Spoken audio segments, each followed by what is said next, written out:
পর্যন্ত ব্যাংকটি breakfast lunch আর কিচ্ছু খাবো না।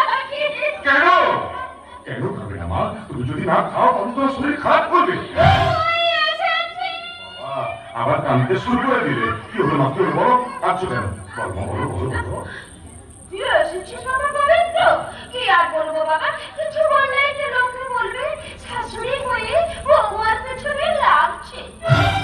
তুই বরং আমাকে ওই মন্দির আশ্রমে পাঠিয়ে। আচ্ছা মা, মা একটু শান্ত হও, একটু শান্ত হও। আমি দেখছি আমি দেখছি। সরমা, তুমি মাকে কি বলেছো? আমি তোমাকে কিছু বলি।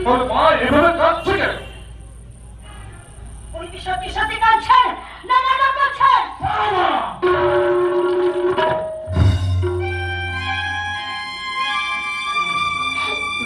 তুমি আমাকে বললে একবার সত্যিটা জানার চেষ্টা করলে না? তোমার কাছে আমার কথা শেষ কথা।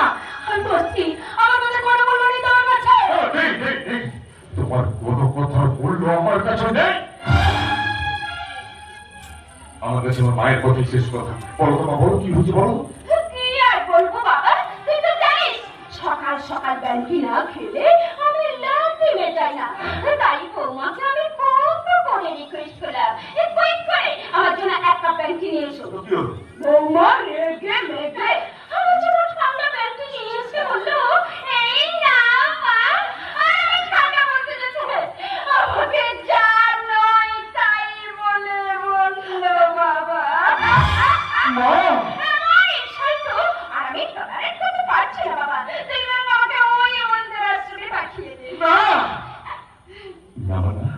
তুমি বাড়ি ছেড়ে কোথাও যাবে না। আমার সোনা মা, এ বাড়ি ছেড়ে তুমি কোথাও যাবে না।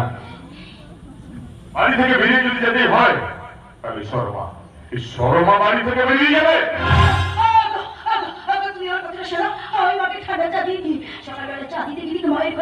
বন্ধু ছিল মা ঘুমোচ্ছিলেন বলে ওই জন্য মাকে ডাকিনি। তাই বুঝি?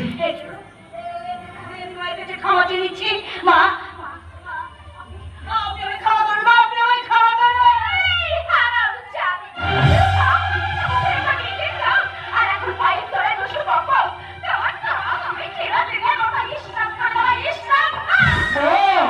মা এবারের মতো কি ক্ষমা করে দাও, নইলে আমার জমার ঘরটা যে সুন্দর খেতে যাবে না। জমার ঘর শোনা মানে? আমার ব্যবসা এখন প্রচুর লস চলছে। আমার খুব টাকা দরকার। টাকা এই যে শর্মা নাম করে ও টাকাতে ফোন করে আমি কিছু টাকা পাঠানোর কথা বলেছি। হ্যাঁ আমাদের বিশ্বাস করো আর কোনো টাকা দেওয়ার ব্যবস্থা আমার দাদার নেই। ছোটটাকে নিজেরই পড়ে থেকে আর বড়টাকে ঋণগ্রস্ত হয়েছেন। তাতে কি হয়েছে গো শর্মা? তাতে কি হয়েছে? সে ঋণ তো তোমার ছোটটাই শোধ করে দেবে। কারণ তোমার ছোটটা যে এখন মোটা মাইনে চাকরি পেয়েছে গো, চাকরি।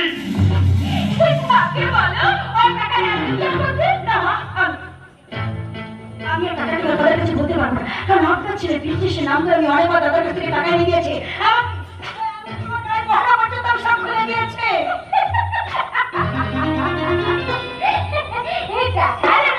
তুমি করতে পারবে না, তখন তোমার ওই গোলার হাতটা না হয়।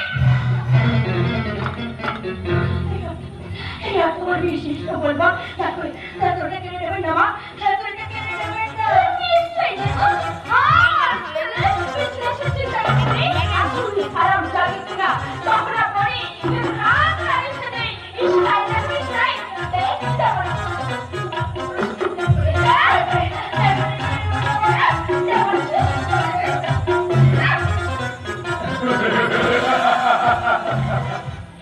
এই নে বাবা, এটা দাম কম করেছিল।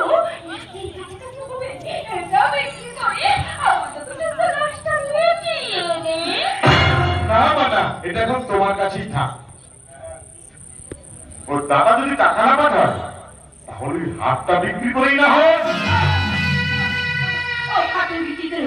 দেখো দেখো আমি তোমার গায়ে সব ঘরে পর্যন্ত তোমাকে তুলে নিচ্ছি, তুমি তো পর্যন্ত এখন আমাকে ফেরত দাওনি। আমার কাছে আর কিছু নেই তো, আর কিছু নেই। কানের কাছে করবি না এটা তাহলে এখন আমার গোলাপি এটা পরে ওই দেশি টেবিলের আয়নার সামনে গিয়ে দেখি বিউটিফুল দেখায়।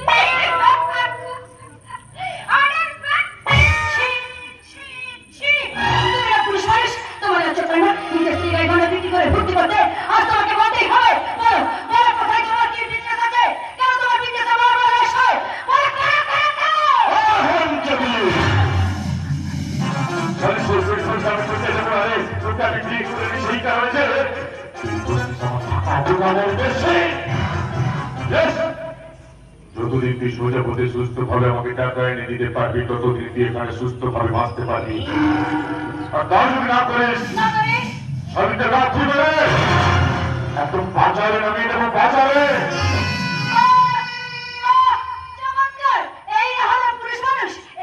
এই রুচিমতী নিজেকে ভদ্রতার পরিচয় দাও। এতটা যখন রুচিমতীর মানুষ তুমি, এখন যদি তোমার টাকা লোভ, তাহলে নিজের স্ত্রীকে কোনো বদলে না হবে। নিজের মনটাকে বাজারে নামিয়ে দেখো কেমন লাগে। Scoundrel, তোর এত কিছু করতে তুই আমার মনকে বাজারে নামাতে পারিস তোর এত ঝামেলা এত মেরে ফেলবো রে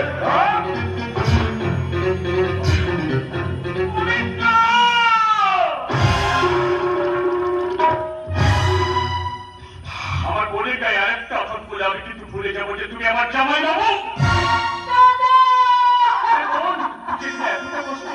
আমাদেরকে একবার কেমন করে জানাবো দাদা?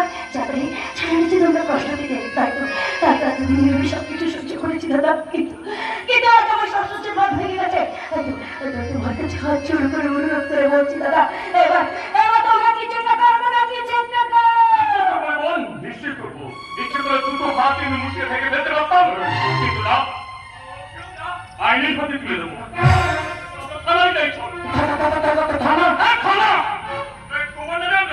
বধূ নির্যাতনের মামলা করবো মামলা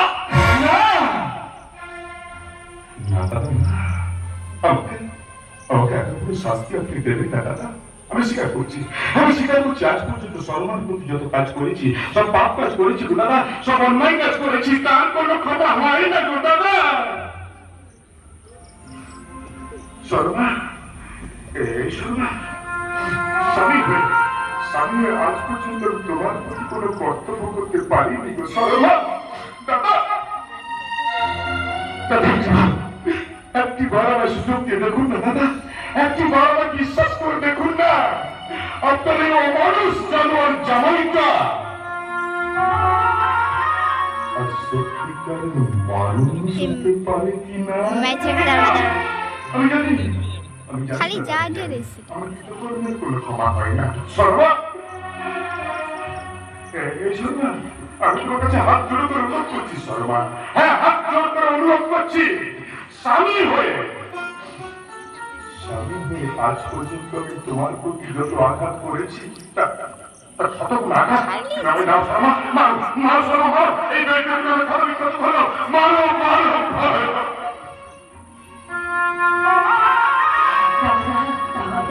আমি তোমার স্ত্রী, আমার সাথে তোমাদের সেবা করা অনেক, কিন্তু শাসন করা অনেক দেখো, শাসন করা অনেক।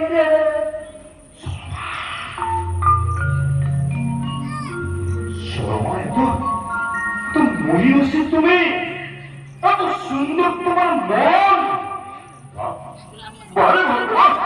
চমৎকার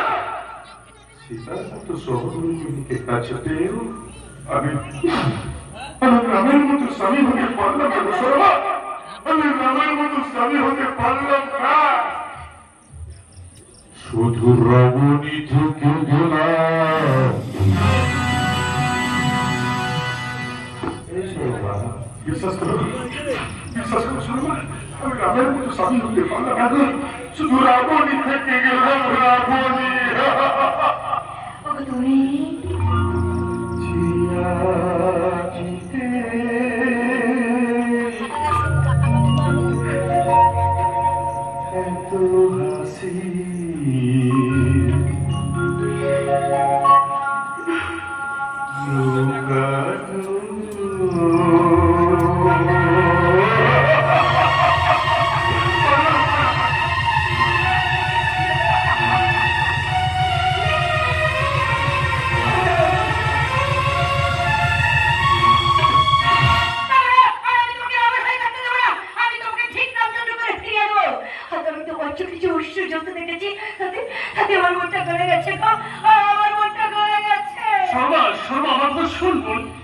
আমি তোমার স্বপ্নটা শুনবো দাদা।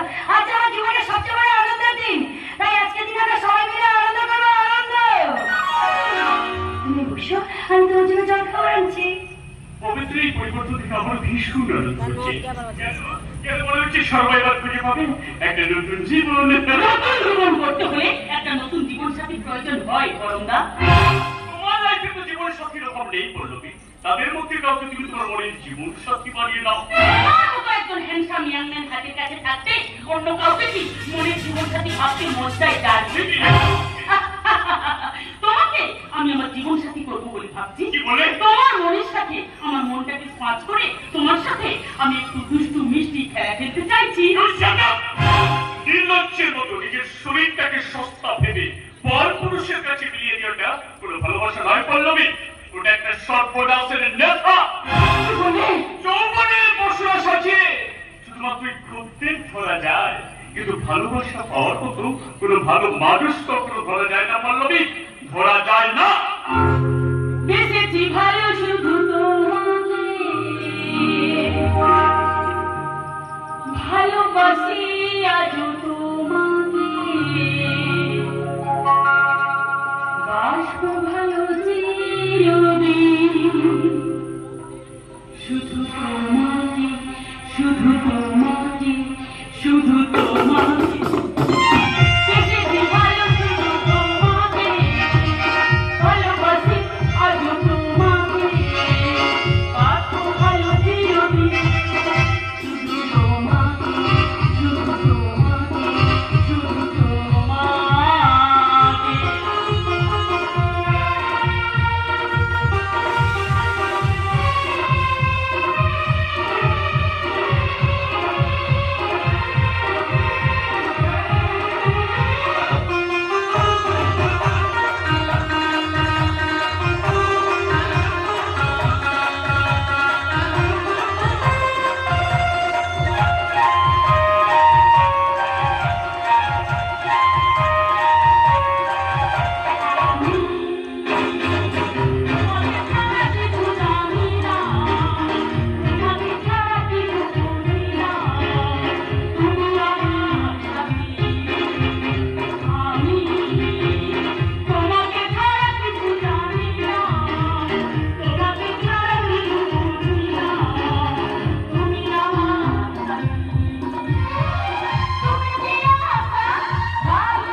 দাদা শুনো, তুমি এসেছো, তুমি না এলে এই পরমা আমার চরম ক্ষতি করে দিয়েছে।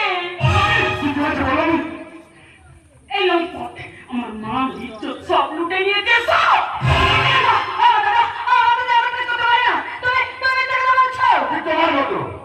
ঠিক তোমার মতো আমি আমার বোনকে মিথ্যেবাদী মেয়ে বলে ভাবতাম।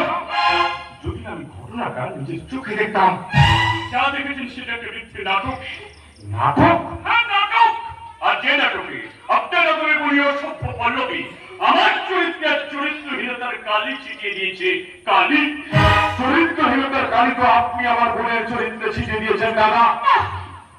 শাস্তি আপনাকে দিয়ে হবে। চল আমার থানায় যাই, চল। থানায় চলে, থানায় গেলে আমাদের দুই পরিবারের মধ্যে মান সম্মান নষ্ট হয়ে যাবে। আমরা যদি বসে নিজের এই সমস্যার সমাধান করে নিই। কি সমাধানের কথা বলছো সরমা? তুমি কি সমাধানের কথা বলছো? আজকের এই ঘটনার কথা লোক জানাজানি হয়ে গেলে কোন ছেলে আমার এই হীরের মতো বোনটাকে বিয়ে করবে তুমি বলতে পারো? তাই বলছিলাম তোমার দাদাই আমার বোনকে বিয়ে করুক। একটা মিথ্যেবাদীকে আমি কখনোই বিয়ে করতে পারবো না। আমি নাটক করে আমার নামে মিথ্যে বদনামের ভাগিদার সাজায়, তাকে আমি কখনোই বিয়ে করবো না। আমরা তাহলে থানায় যাই, চল চল। থানায় চলে, থানায় গেলে তোমার দাদার জীবনটা নষ্ট হয়ে যাবে। আর আমি এই কলঙ্কিত মুখ নিয়ে কোথায় লুকোবো দাদা শোনা? চুপ কর, তোর কান্না যাবে কিছুদিন সহ্য করতে পারছি না রে। তোমাদের জেল ফেলবো আর আমরা থেকে বলবো তোমার আমাদের পরিবারের মান সম্মান নষ্ট করার জন্য নষ্ট করেছে। হ্যাঁ, আমি আদালতে দাঁড়িয়ে চিৎকার করে বলবো, ধর্মলতা, এই সমাজের মেয়েরা আর কত লাঞ্ছিত হবে বলতে পারেন? আমি বলবো, তোমার মতো একটা মিথ্যাবাদীকে আমি কখনোই বিয়ে করবো না। এরা কেউ আমাদেরকে সারা দেবে না, আইনি আমাদের একমাত্র ভরসা। চল বল, আমার থানায় যাই চল। কাস্তুরি করো না, আমি বলছে এই সবাই আমার পায়ে ধরলে কি, আমার পায়ে ধরলে কি আমার বোনের ইজ্জত ফিরে আসতে? তাছাড়া তুমি তো একটা মেয়ে, তুমি তো একটা মেয়ে, তুমি বলতে পারো ওই মেয়েটা এখন কি করবে?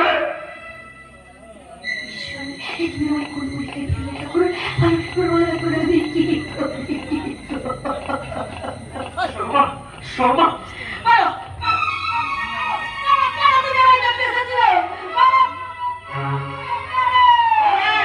তুই যে আমাদের একমাত্র ছোট বোন, তোর দুঃখ কষ্টের কথা শুনে আমি স্থির করতে পারলাম না রে বোন। তাই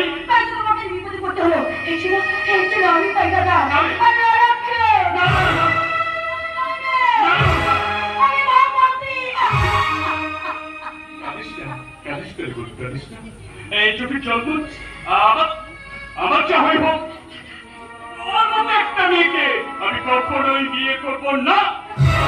আমার ভালো এই চল। তুমি চুপ করো, চুপ করো। তোমার জীবনে যে কথা আমার সবার জীবনে মূল্য কোনো অংশে কম নেই আমার কাছে। আমি তোমার কাছে হাত জোড় করে অনুরোধ করে বলছি দাদা, অন্তত ভর্তার কথা ভেবে তুমি ওদের কথা মেনে নাও দাদা, মেনে নাও, মেনে নাও, মেনে নাও। আমি কিছুতেই পারবো না, কিছুতেই না। বেশ, তুমি যদি না পারো তাহলে তাহলে তুমি আমার মা বলতে পারবে।